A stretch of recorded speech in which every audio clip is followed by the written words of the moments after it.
बिस्मिल्लाहिर्रहमानिर्रहीम अल्हम्दुलिल्लाह वस्सलातु वस्सलामु अला रसूलिल्लाह अम्मा बाद फ़अऊज़ु बिल्लाहि मिनश्शैतानिर्रजीम बिस्मिल्लाहिर्रहमानिर्रहीम सयक़ूलु सुफ़हाउ मिनन्नासि मा वल्लाहुम अन क़िब्लतिहिमुल्लती कानू अलैहा क़ुल लिल्लाहिल मशरिक़ु वल मग़रिब यहदी मन यशाउ इला सिरातिन मुस्तक़ीम।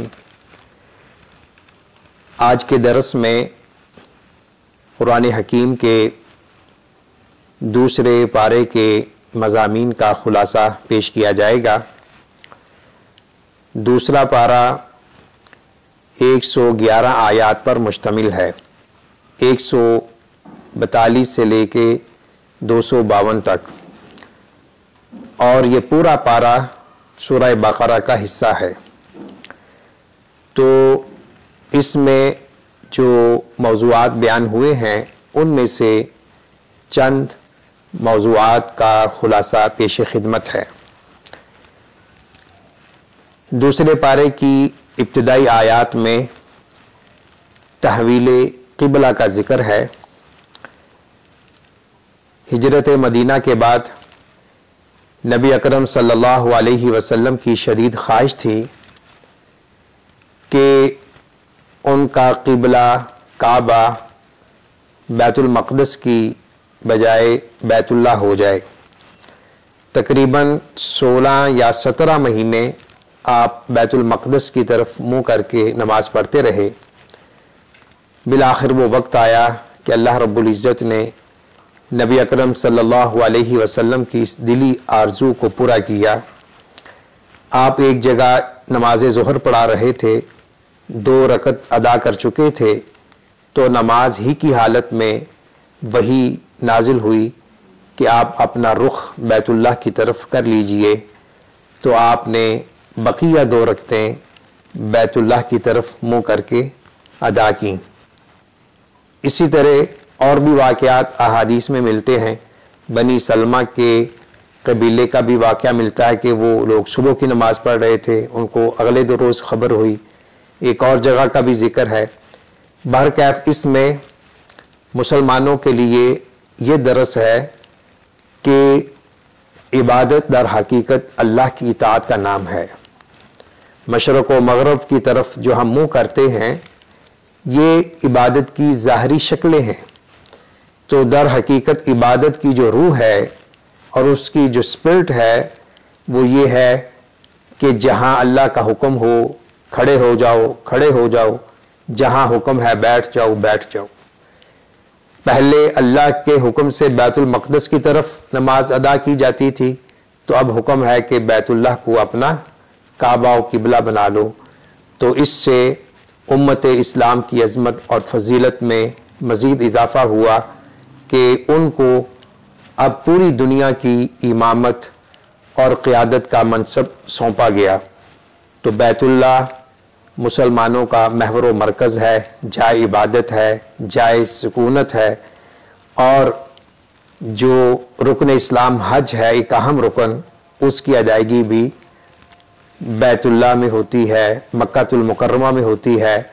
बैतुल्लाह का तवाफ़ हज का रुकन है, उम्रे का रुकन है। तो जहाँ भी मुसलमान हैं, मशरक़ में, मग़रिब में, जुनूब में, शिमाल में, तो सबको ये हुक्म है कि वो बैतुल्लाह को अपना काबा व किबला बनाएं। इसी तरह अल्लाह रब्बुल इज़्ज़त ने चंद आयात में मोमिनों को हुक्म दिया है, या अय्युहल्लज़ीना आमनुस्तईनु बिस्सब्रि वस्सलाह इन्नल्लाहा मअस्साबिरीन। ऐ ईमान वालो, सब्र और नमाज के ज़रिए मदद मांगो, बेशक अल्लाह ताला सब्र करने वालों के साथ है।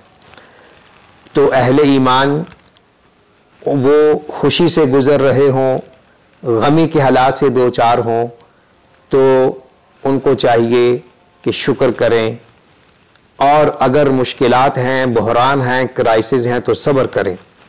और इसके साथ ही इससे पहले हुक्म है फ़ज़्कुरूनी अज़्कुरुकुम वश्कुरूली वला तकफ़ुरून, कि मुझे याद किया करो, मैं तुम्हें याद करूँगा, और मेरी नाशुक्री ना करो।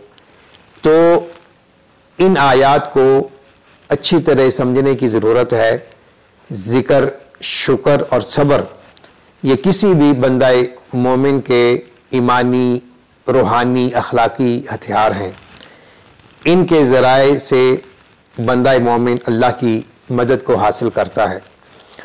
और फरमाया वला तक़ूलू लिमन युक़तलु फ़ी सबीलिल्लाहि अमवात बल अहयाउन वलाकिन ला तशऊरून, कि जो अल्लाह की राह में मार दिया जाए, शहीद हो जाए, उसे मुर्दा मत कहो, बल्कि वो ज़िंदा हैं, लेकिन तुम्हें उनकी ज़िंदगी का इदराक शऊर नहीं हो सकता।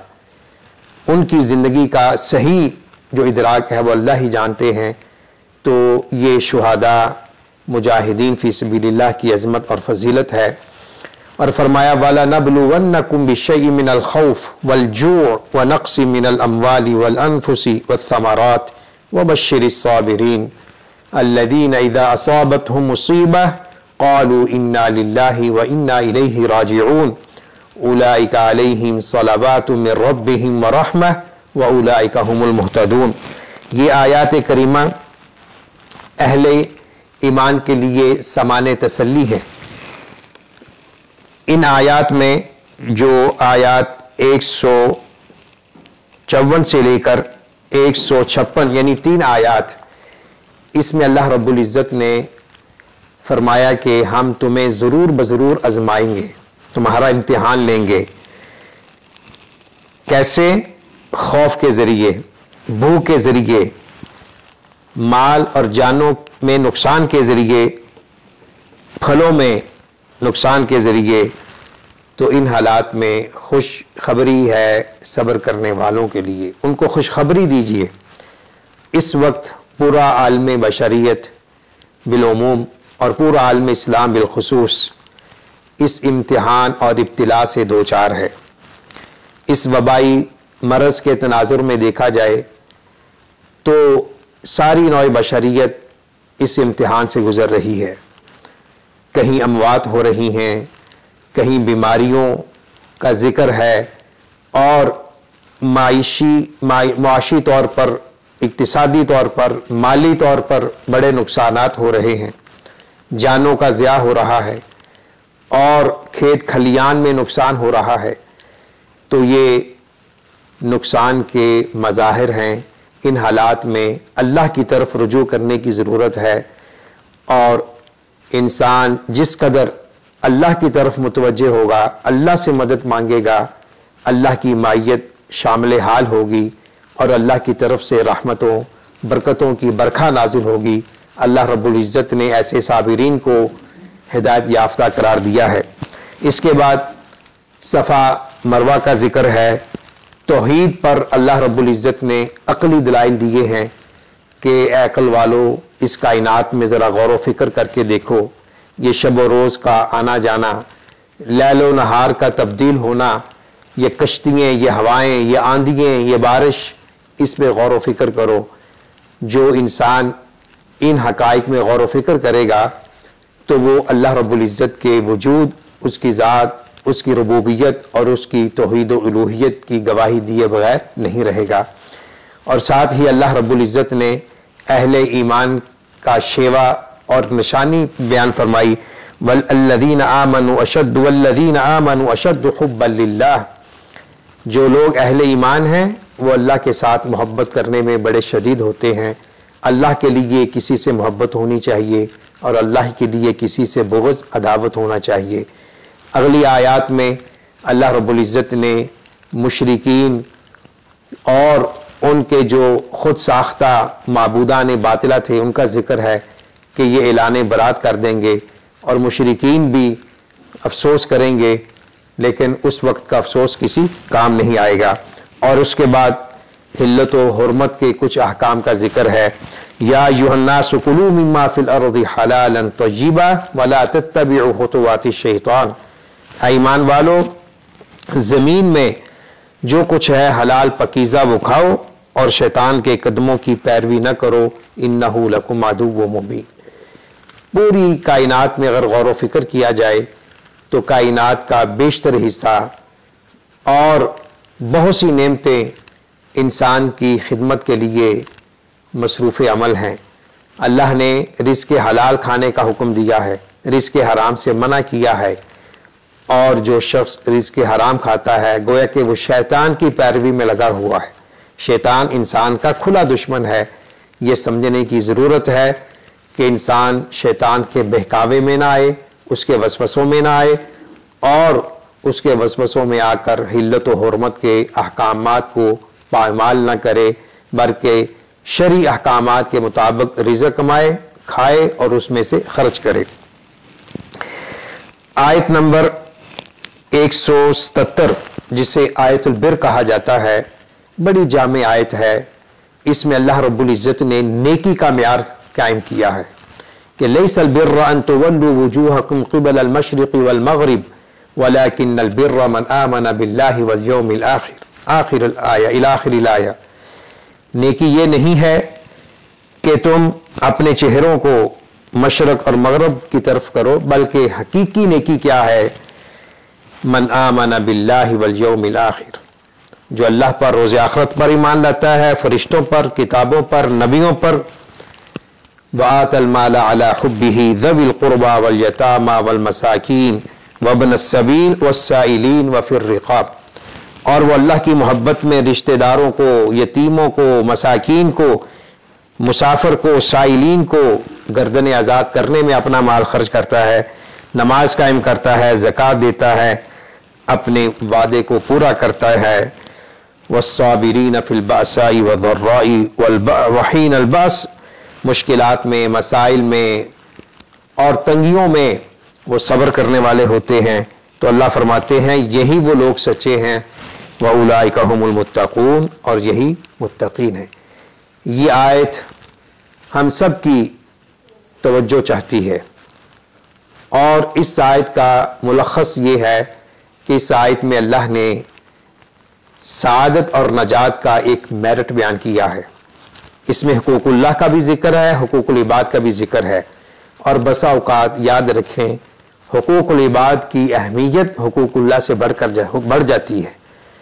तो कोई इंसान इस खुशफहमी में ना रहे कि मैं तो नमाजी हूँ, हाजी हूँ, और मैं अगर लोगों के हुकूक तलफ कर रहा हूँ तो कोई परवाह नहीं।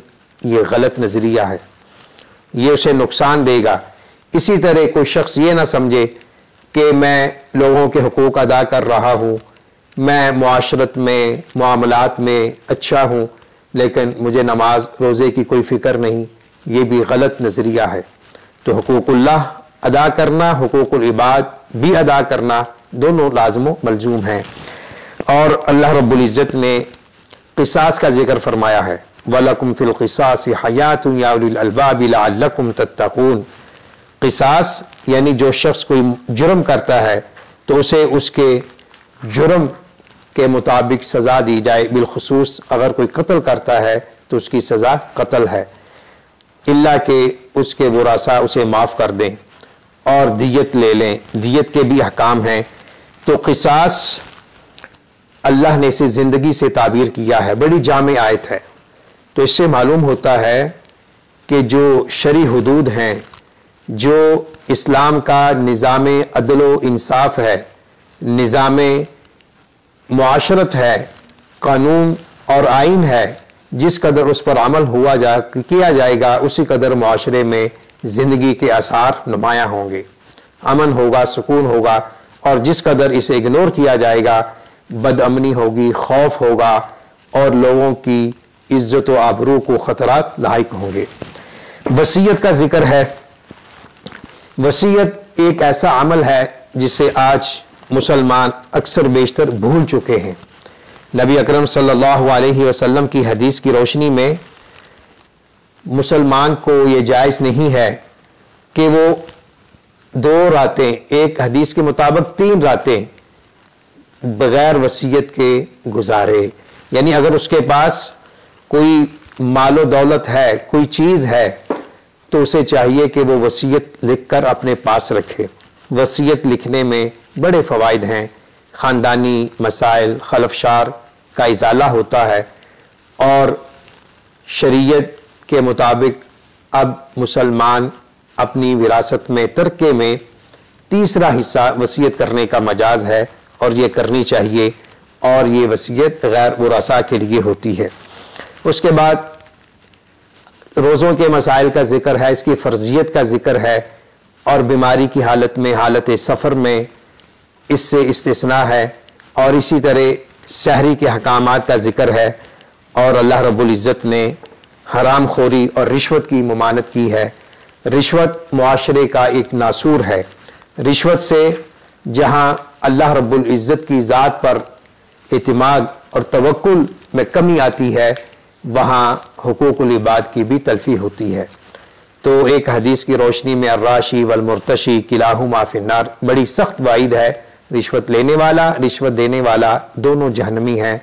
अल्लाह हमें ऐसे अमले बद से महफूज रखे। आयात 189 से माबाद इसमें हज का जिक्र है, अहकाम जिहाद और इन्फाक फी सबीलिल्लाह का जिक्र है। और हज के बारे फरमाया अल हज्जु अशहुरु मालूमात फमन फरद फीहिन्ना अल हज्ज फला रफथ वला फुसूक वला जिदाल फिल हज।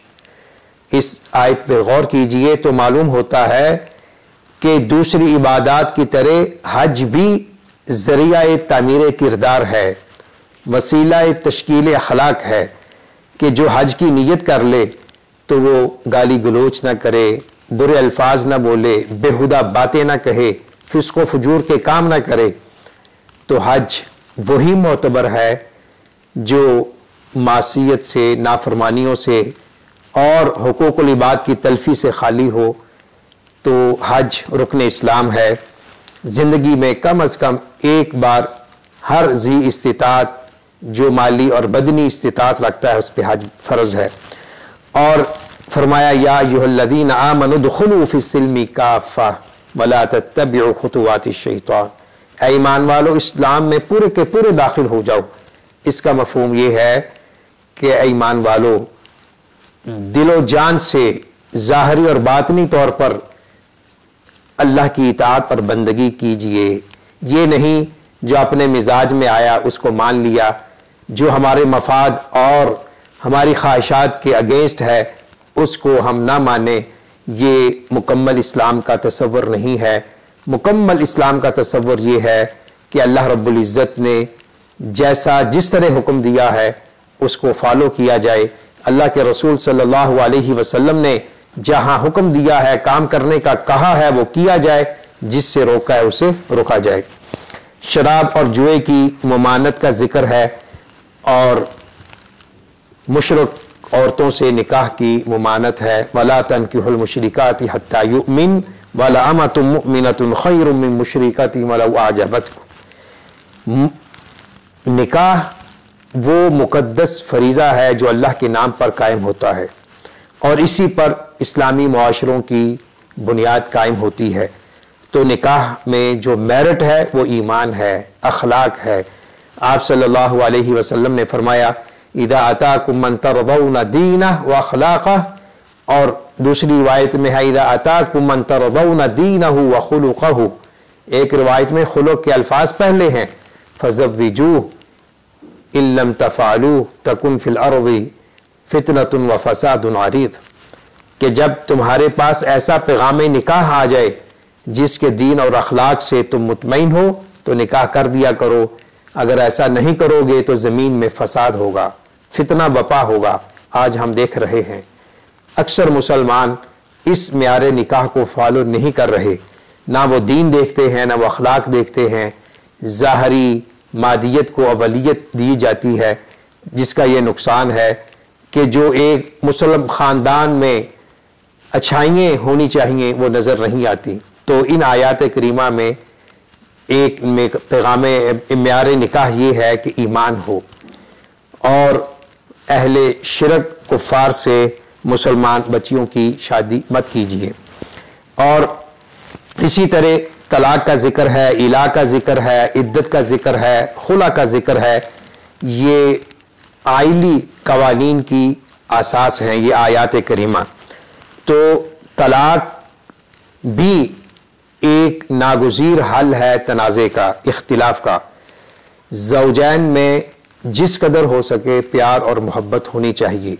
हाँ, अलबत्ता अगर ये रिश्ता किसी तौर पर भी कायम नहीं रह सकता मियाँ बीवी में इस कदर इख्तिलाफ हो चुका है तो अहसन तरीके से अलहदगी हो सकती है, जुदाई हो सकती है, तलाक की सूरत में और खुला की सूरत में। इन दोनों के यहाँ तफसीली अहकामात हैं और ये बात हमारे जहनों में रहनी चाहिए कि इस वक्त पूरी दुनिया में तलाक की रेशो बढ़ती जा रही है। इसके मुख्तलिफ असबाब हैं, उनमें से सबसे बड़ा अहम सबब यह है कि निकाह करते वक्त मेयारे निकाह को फॉलो नहीं किया जाता और निकाह के बाद अल्लाह के रसूल सल्लल्लाहु अलैहि वसल्लम के आइली कवानीन को फॉलो नहीं किया जा रहा। निकाह आजकल मफाद परस्ती पे हो रहे हैं, दुनियादारी की बेस पे हो रहे हैं। तो ज़रूरत इस बात की है कि हम अपने बच्चों की तरबियत इस अंदाज में करें कि लोग जो अपने बच्चों के लिए, बच्चियों के लिए रिश्तों के बारे परेशान हैं, उनके मसाइल हल हों। और इन मसाइल का एक हल ये है तरबियत औलाद, कि औलाद की तरबियत नेकी पर हो, तकवा और तहारत पर हो।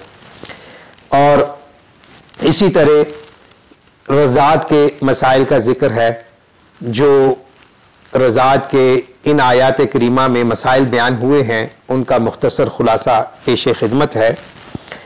मुतल्लका औरत पर अपने बच्चे को पूरे 2 साल दूध पिलाने की जिम्मेदारी है। नंबर 2, इस मुद्दत में बच्चे के बाप पर मुतल्लका के खाने कपड़े की जिम्मेदारी दस्तूर के मुताबिक होगी, यानी शोहर की हैसियत और बीवी की ज़रूरियात को पेश नज़र रखा जाएगा। नंबर 3, फरीकैन में से किसी पर इसकी ताकत से ज़्यादा बोझ नहीं डाला जाएगा। नंबर 4, अगर बच्चे का बाप फौत हो गया तो वारिस ये जिम्मेदारी अदा करेगा।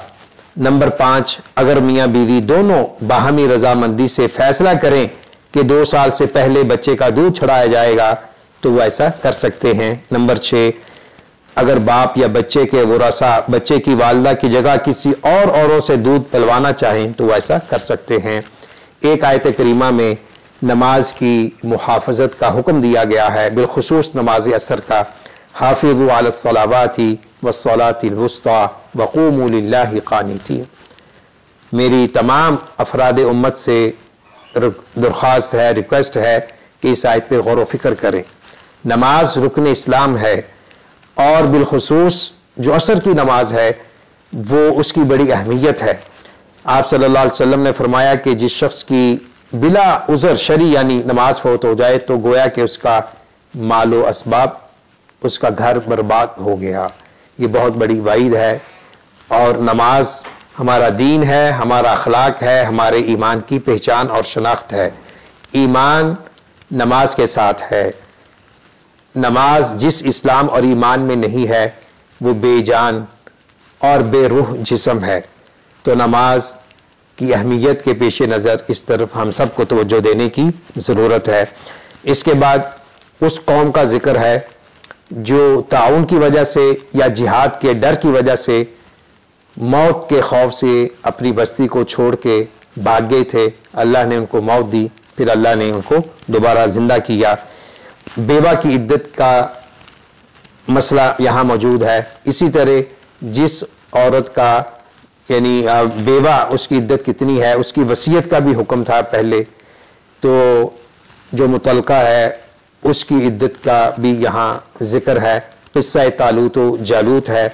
और इससे पहले इरशाद बारी ताला है, मन दल्लज़ी युक़रिज़ुल्लाह क़र्ज़न हसनन फ़युज़ाइफ़ लहू अज़आफ़न कसीरा, कि कौन है जो अल्लाह को कर्ज दे।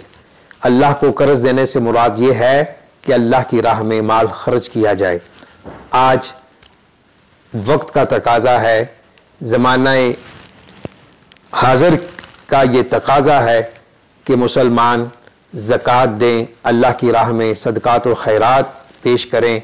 जहाँ जहाँ मुसलमान गरीब हैं, मसाकीन हैं, यतीम हैं और उनके उस पड़ोस में कितने ऐसे लोग हैं जो 2 वक्त की रोटी के लिए वसाइल के मुतलाशी हैं लेकिन उनके पास इतने वसाइल नहीं हैं। इन हालात में उनकी तरफ मुतवज्जे होने की ज़रूरत है। और ये सारा अल्लाह ने कर्ज से ताबीर किया है। जिस कदर इंसान खुलूस के साथ देगा उसी कदर अल्लाह उसे बढ़ा चढ़ा कर वापस करेंगे। और आखिरी आयात में से एक आयत, कम मिन फ़िअतिन क़लीला ग़लबत फ़िअतन कसीरा बिइज़्निल्लाह, कि कितनी दफ़ा ऐसे हुआ बड़ी थोड़ी जमातें बड़ी बड़ी जमातों पे गालिब आ गई ईमान की बदौलत और अल्लाह रब्बुल इज़्ज़त के साथ मोहब्बत तवक्कुल एतमाद के साथ। अल्लाह रब्बुल इज़्ज़त से दुआ है अल्लाह ताला हमें इन कुरानी अहकामात के मुताबिक अमल करने की तौफीक नसीब फरमाए। अल्लाह ताला हमें ज़ाहरी बातिनी तौर पर पक्का सच्चा मुसलमान बनाए। व आखिरु दावाना अनिल हम्दुलिल्लाहि रब्बिल आलमीन।